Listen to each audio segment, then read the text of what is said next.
Britain's childbirth doctors have urged ministers to scrap laws dating to Victorian times that could see a woman jailed for life for having an abortion.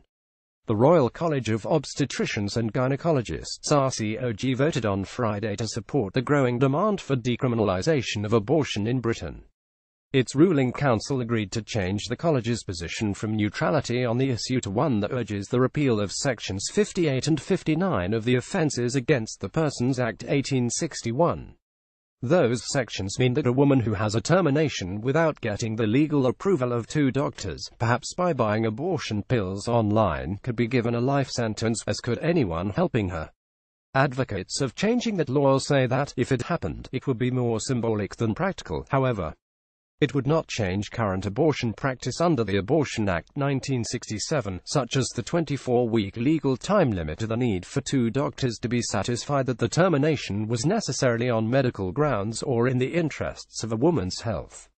RCOG council members, who represent the UK's 11,500 specialists in maternity care and women's health, strongly backed a motion which said the RCOG supports the removal of criminal sanctions associated with abortion in the UK.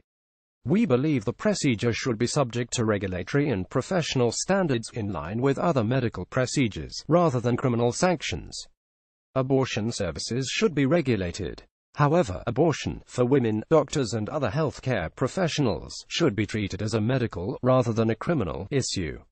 The RCOG is the third key medical body to back the call to scrap those sections of the 1861 legislation. The British Medical Association, the doctors' union, threw its weight behind decriminalisation for the first time at its annual conference in June. The Royal College of Midwives, which represents the UK's 48,000 midwives, has also supported the switch since February 2016. In a briefing sent to RCOG council members before the vote, Professor Leslie Regan, the college's president, said it needed to reach an agreed position on decriminalisation before the 50th anniversary of the 1967 Act, which legalised terminations in England, Scotland and Wales, but not Northern Ireland. That falls on the 27th of October. Currently, if a woman ends her pregnancy without the permission of two doctors, she can be sentenced to life in prison. The increasingly easy availability of abortifacient drugs that induce abortions online makes this scenario far more likely than in the past. No other medical procedure in the UK is so out of step with clinical and technological developments, Regan said. But some doctors criticised the RCOG's move. Dr. Kieran Eyre, a member of the BMA South East Coast Regional Council, said decriminalisation would prove dangerous and breach doctors' ethical duty to not do harm to patients.